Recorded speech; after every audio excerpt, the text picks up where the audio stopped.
everyone, Nenaya Fakoya-Smith here, aka Ajala Nene of Nenuwa, and we're here for the Tourism Virtual Summit, and the theme is the business of tourism in Nigeria. And today we have someone who I admire a lot. I follow her on Instagram, and I'd like her to introduce herself. Fisayo, hi. Hi. Hi guys, so I am Fisayo Bakare. I am the founder of the Yellow of Lagos. In a nutshell, I'm going to talk more about the organization later, but I'm Fisayo and I'm very happy to be here. Thank you so much, Fisayo. I really appreciate having you here on our summit today. All right, so let's go straight to the questions. Okay, so what we're talking about is cultural representation, how it can help promote tourism in Nigeria. So please, what does cultural representation mean? All right, cultural representation is the focus of anthropological and these are big, long words. I'll try and break them down. Yes, it's a focus on anthropological iconography through race, ethnicity, traditions, and practices. Anthropology is basically the study of humanity, right? It's the study of how we as individuals in ethnic groups exist. And iconography is taking symbology, taking symbols out of our lifestyle, our ways of life, and kind of associating them with things. So basically, to me, the big cultural representation words actually mean even bigger words, which is basically the study of human life and culture through symbology and iconography.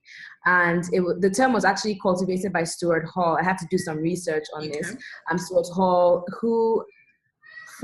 he said it was cultivated by Stuart Hall, and he formed it through conducting cultural studies. And it started in the 1960s in Great Britain. So obviously, it's just, I guess, an in-depth way of studying oneself and one's culture and coming down, making deductions from that research. Okay, so I don't know if you have a thing. Do you know what's the difference between sociology and anthropology? Because this begins to sound, it's almost the same. But I believe it's the study of social interactions between human beings. Anthropology is the cultural study. Okay. So we're studying way of life as opposed to how man interacts with other in a social setting. Anthropology is the actual cultural and traditional way of life, and it's the deduction of that. Yes. Okay. Fisayo, so this is the second question I'm going to ask you. Nigeria is a multicultural society, right? How does cultural representation improve its cultural experience in Nigeria for both domestic and both international tourists? Well, since we've justified that cultural representation is basically the study of making deductions through race and ethnicity,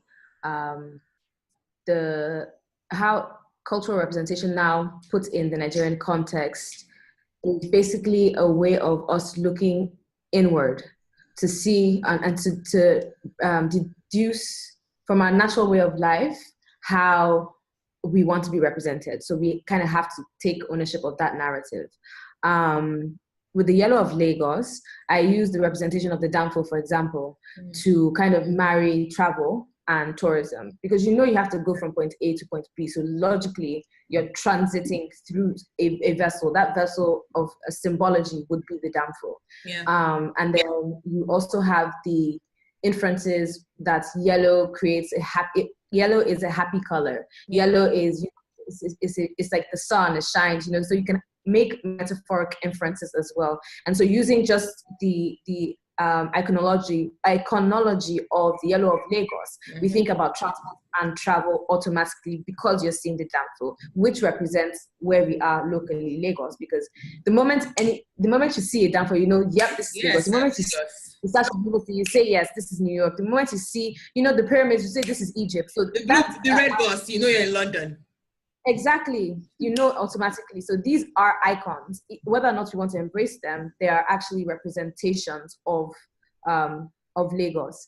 And like I said, the representation of the yellow and the black stripes incubate the message of travel, and it reads through the tapestry of Lagos, and which is Nigeria's melting pot. It is the metropolitan melting pot of Nigeria. So if we're going to look at Nigeria as a whole, the best thing to do is look at the city that represents the entire country the best, which would be Lagos, because it's the oldest city anyway. Yeah.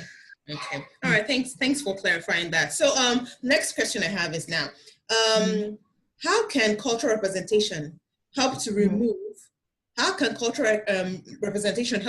spirit of ethnocentrism? Ethnocentrism is you feel that your culture is more superior than another person's own. Then, and also, how can we remove ethnocentrism? Ethnocentrism is when you feel like you prefer other people's culture to your own. So how can we use cultural representation to remove those two types of spirit, ethnocentrism and ethnocentrism? Okay. If we begin to see ourselves as Nigerians first. Yeah. Without seeing me, Yoruba, you, Hausa, you, Igbo, we're not trying to break down the cliques. If we see ourselves as Nigerians first and foremost, it automatically removes ethnocentrism and ethnocentrism. Yeah. It automatically removes that, because we no longer feel superior to the next person based off of our ethnic groups. Yeah. That thinking also creates unity, because you now want to know more about the next person. You want to know, and like as an artist, as a creative, I had an installation that was called Ethnic Cleansing. And I would show you maybe after. I'll probably send you pictures as well. Okay. But basically, it was the calabash, pot, cassettes, a crate of Maltina, and I just whitewashed everything and I sprayed everything white, because these are household items that are in an Igbo house as well as in a black house. That's like, we would be such hypocrites if we said, okay, my race is superior to yours, but then in my house I have maid that is Hausa, or I have like a nanny that's that's Igbo. Yeah. So it's like, if truly my race was more superior, then I would be hiring people from my race, and it's not that. We hire based on merits and based on how well an individual is able to do a job. And I think as Nigerian citizens, we have failed at doing the patriotic thing in accepting, first and foremost, being in Nigeria before we are Yoruba or any Igbo or whatever ethnic groups divide us. We should actually celebrate the differences and elevate them, so that it's I'm proud to be a Nigerian because I have a brother that does this. I'm proud to be a Nigerian because in I think it's in Ekiti, there's a hot and cold fountain where they mix naturally, but it's also in Calabar. Yeah. So it's these things. It's like the more we know, the more open we are, and the more we blur those lines, the more Nigerian we'll become. And so that's first phobia, or that's thoughts. And the second one, ethnocentrism. Yes. I believe that came about in Nigeria, especially with the colonial mentality. And so they planted the seed of inferiority, and we kind of just harvested the trees. Yeah. And for long after they were gone or are gone, they're still here to a white man or a white woman as superior because they are not like us. And it is actually a psychological thing that has kind of just been imprinted over time. But if we start doing things like made in Nigeria, and we honestly force ourselves to buy local and to wear local, it will be a matter of time before people would now start wanting to emulate. If we take, for example, fashion houses, fashion brands that have really put Nigeria on the map, right? Michelle Obama is wearing Maki O. Do you understand? Ola Sego is using Ashoke laser cut and on a Chinese person, and you're like, wait, chill, pause. So it can happen. You can buy into this or Nigerian image. Jewel by Lisa is using beadwork, something as simple as beadwork on Ankara, and she has personalized her own way of of putting Nigeria on the map. And so we're very creative, but we're not having enough conversations about what we actually have.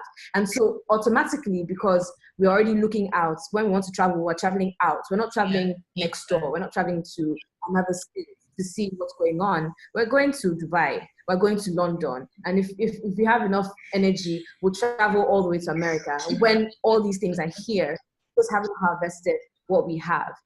So a way of tackling the ethnocentrism issue would be to buy local. I love going to the local markets to get food, and I love cooking. It's my pastime when I'm not managing the Yellow of Lagos or my interior business. I am going to a local market. I am talking with the locals. I'm talking, and I'm haggling. I'm pricing. I'm feeling the Nigerian tempo because. For the Lagosian temple, it's such, and we're such warm people. And the more you immerse yourself in such experiences, the more you can honestly say that you're proud of being a Nigerian that lives in Lagos or a Nigerian that lives in Abuja. You wouldn't be a Yoruba person that only goes to certain places because we don't do that here. Not here, Sha. We're not the Yellow of Lagos. Thank you very much for that. I want to also add, I believe that it should be instilled in us before anything else that we are compatriots, right? That are upholding the labors of our heroes past. So we're going and forging ahead through peace and unity. And this is obviously taken from our national anthem. And these things ring true when we usually have like some sort of summit that is starting and then we have the national anthem, but it should always be ingrained. Like, this is what it means to be a Nigerian. It doesn't say, there's no creed, no color, there's no race. We're all one under this green, white, green federation. And it ought to be that we can express it differently. We can express our patriotism differently, but it ought not to be one over the other or one looking out of another's culture to find relevance. It ought not to be that. Celebrate yourself where you are. It's just as good as gold. And then celebrate your partner as well, your neighbor. That's right. The next question is, you've actually mentioned this. There's no way we can rule colonialism out when it comes to how it has affected cultural representation in Nigeria. Okay, so since we can't rule that out, how can we still promote tourism in Nigeria and solve that problem of colonialism in Nigeria?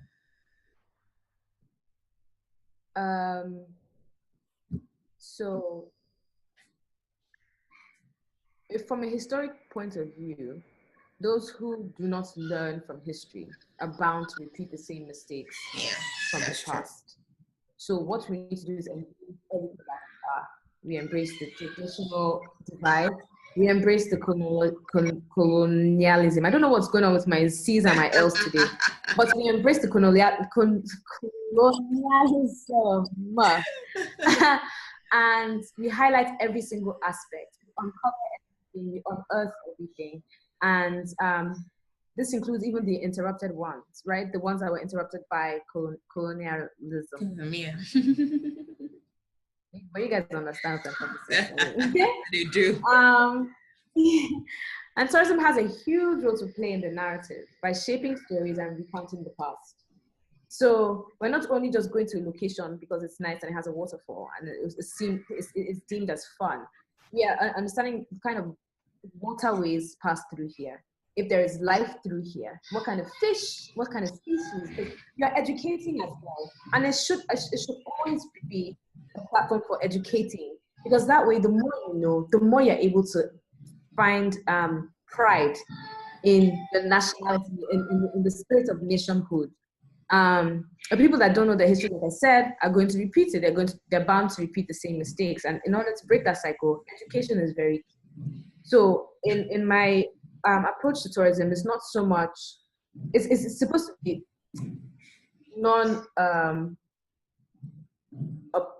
intrusive. Okay. So it should be as easy as you through a magazine and you're learning and you're being educated and you're seeing things and you're like, okay, next time I'm in Lagos, I want to go here and I want to do this and I want to do that. We're going to start our tour soon. But even before that, I want it to be meaningful. There's no time you see me step out and it's not meaningful. When the thing pops up on the scene, it's changing. That gives people an incentive to come and see what has changed next on this keke. And it's a challenge for me because each time it comes up, and I don't want it to be like any of the other times. It might be a combination of things, but I don't want it to be, I want it to be custom for that, fit for purpose. And because Lagos is the metaphor of Lagos. Lagos allows you to be whoever you want to be in this place, and so you don't always have to come out and be and say I want to be a doctor, I want to be a lawyer. We've passed that stage and that level of thinking. We have creatives now, we have artists now. The scenes are spreading far and wide, and there's so much synergy and collaboration between, like, for example, between the IT world and the art world, between the textile world and stage theater arts. It's just, there's such a hybrid, and so that's what we need to start creating. We need to start creating synergy between the different representations that exist in Lagos. Last but not the least, in this sector, we take the good and the bad. We educate the students, and we align for the future. So we're taking the history. We know that this is where glitches happened, but look at the beautiful architecture that came as a result. When you go to, and which is this is my favorite place in Lagos, is Lagos downtown. I call it historic district, like Freedom Park and National Museum are. That's my favorite place because I've lived in Savannah, and it has that same nostalgic colonial architecture. I've visited Louisiana, and it's the French Quarter in Louisiana, and you see French imprint on that city. And so it's like a footprint that should be celebrated, but it shouldn't be taken away from our Nigerianness or our sense. It should be celebrated and said, you know what, you step in here, automatically it feels like you're in another place, but this is still Lagos. Another representation could be, if you go to a gallery, for example, now, it would be, or you go to Okorok. I don't think we have any like natural. Well, Lekki Conservation Center is a natural habitat for for tourist visit. So I was thinking but in Lagos we do have that as well, and it's like it's the same Lagos, but they're two different experiences. You go to the historic district for one experience, you go to Fela's Shrine for one experience, you go to Lekki Conservation Center for one experience. But this is the Lagos story. This is the beauty that exists here. It's a melting pot that ought to be celebrated because it's not going to ever change. It was always constructed with the waterways around it. People are always going to come through Lagos before they go somewhere else. And so this is where we need to start that conversation in celebrating what we have, because it's so vast and it's so accepting of everyone that why wouldn't you want to visit Lagos? Why wouldn't you want to take part in what we have in the tourism sector? So we need to kind of hone in on the narrative and adjust what needs to be adjusted so that, and educate also while we're doing it. So it's not just fun, it's matter-of-factly educating you as to the dates and times and whatever these things were constructed and made and built, and what the positive outlooks were, or what the chaos was during these times. And then looking to the future to having curated experiences that celebrates the same Lagos multifacetedness. Yes. So what you're just saying is that we should take the colonialism and the present, and make something beautiful out of it. And also with that beauty we make, we also look at the future of how to ensure that both the past, the present has something representing our cultural values, our cultural experiences, our historical experiences. So that's basically a melting point. It's a melting pot, and it's not going to change, and we need to celebrate that because it's our unique selling point. Awesome. I like that. So we're talking about history, present, and future. Meld them all together and enjoy the cultural representation it has to give Nigeria and making it unique. All right. So my next question is this: Nollywood. Nollywood. It has been seen as a significant tool used to advertise our culture. Right? That is, it helps to motivate interests about Nigeria, change perceptions about Nigeria, stimulate desires about wanting to visit Nigeria, and even manipulate social and cultural values and attitudes of non-Nigerians. How true is that? Wow. So I'll start by saying art imitates life. And Nollywood is an art form, even though it comes through entertainment. It's a form of art through drama, and it's imitating the scenarios, the stereotypes, the narratives that exist in real life Lagos, the real life Nigeria, real life anywhere. I've learned quite a lot, even Africa Magic Yoruba, that is in a language that I don't, I mean, I should know bits and pieces, but me, I actually like watching silently.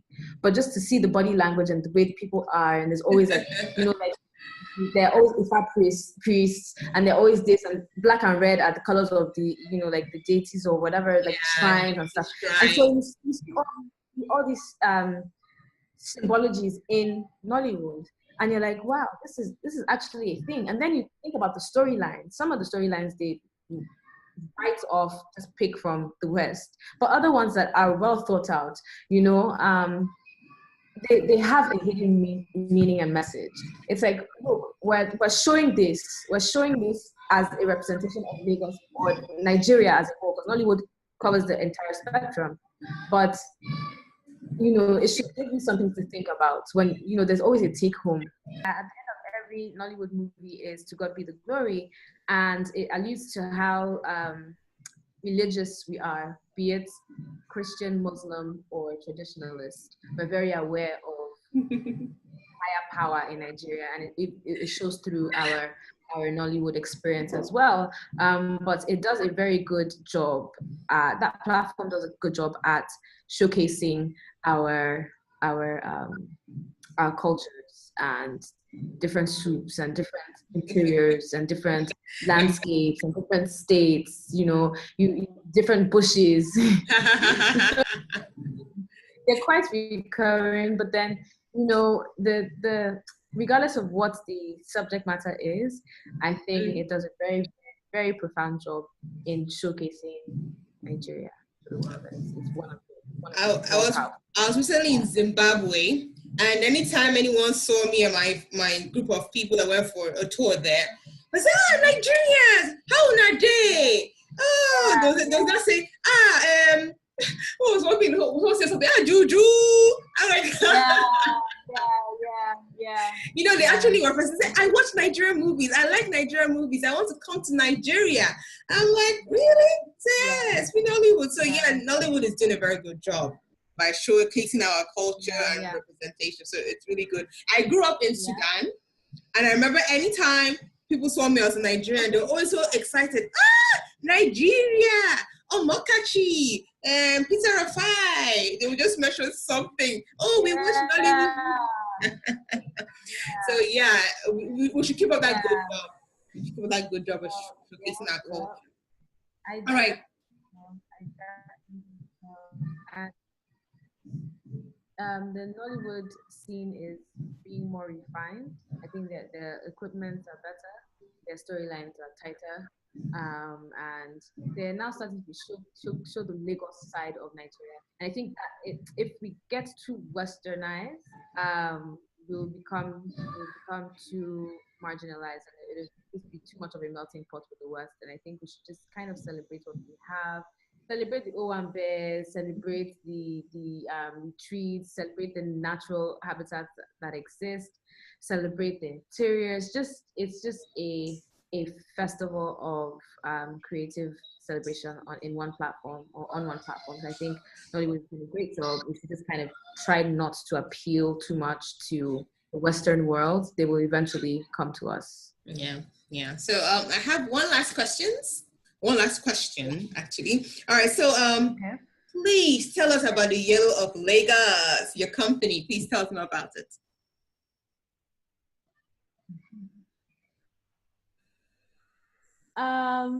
The Yellow of Lagos actually sparked in my mind as I was working. I'm an interior designer by profession, and I was working since 2016 when the economic break happened and we were in a recession. And I thought to myself, it's quite depressive. Just the whole mood in the entire nation was quite depressive. And I thought to myself, what can I look to if I'm not going to travel this year, if I'm not going to travel to my London this year, what can I look to in Nigeria or in Lagos that would really spark it for me? And then I thought about, it was September when the recession happened. And I thought, well, October 1 is coming and everybody's going to be showing and waving their flags. And that's how we're going to, know that we're patriotic. But everyday life in Lagos is not green, white, green. It's yellow. And I was like, wow, the yellow of Lagos. And then that's how I started thinking and just looking more into what the Yellow of Lagos represented. So the Yellow of Lagos is a multifaceted arts and travel company showcasing Lagos's brand to the world. And I said earlier that if you look at Lagos and you look at the Danfo, they're two sides of the same coin. It's very hard to take one away from the other. So we do that through immersive transportation and through tours. And obviously the transportation is like transportation art, so it's like street art using vehicular format. We started with the keke. We plan to extend to having either a Danfo or an air-conditioned bus that is painted like a Danfo. And as things continue to expand, we'll probably have like art auctions with vehicles. So the internal layout of the bus is going to be gutted, and it's going to be a completely different experience once you step in. That's like phase 2 of the Danfo of the keke experience. We're going to bring out the Danfo experience. We're counting our coins right now and hoping for the best. With our one-of-a-kind artistically built keke, which pops up at private or corporate events, we celebrate history, we celebrate culture, we celebrate transportation in the fastest growing megacity in the world, to be honest. It's a message of hope. Yellow it symbolizes hope. It symbolizes warmth. It symbolizes happiness. It's a message of hope that reminds us of the energy and optimism of the people of Lagos, because we're very optimistic. We are very diehard. We are resilient. And what better way for me can we convey that message other than a car or a vehicle that has, made a success every day of riding through the beautiful streets of Lagos. We have, and still has to go the next day. It's a message of hope, as I said. It unites people in diversity, so we're very diverse, but it is the color that kind of binds us. Even if we're not riding in a Danfo or keke, we see them every day. These are things that they're unmistakable in our lifestyle options. We're bound by a common dream that assures that no matter how hard today is, one day hustle will pay, know. And so it's that resilience of continuing to keep thriving and pushing. It's the reason why people are attracted to Lagos. If you can make it in Lagos, you can make it anywhere, and that is not. Oh yes. I agree. So hard. Even if you are in Lagos, the fact that you're here, kudos to you. It's hard enough to exist. If you are recognized for something, kudos to you. If you make it successfully, then there's no place else you will walk in and you will not own that terrain, because you have basically you've existed, you've broken all the glass ceilings, and you've made something out of yourself. And so planting, even if someone is going to the Western world to extend their studies, you always see a Nigerian rising at the top. One out of every 5 Black people in the entire world is a Nigerian. Yep.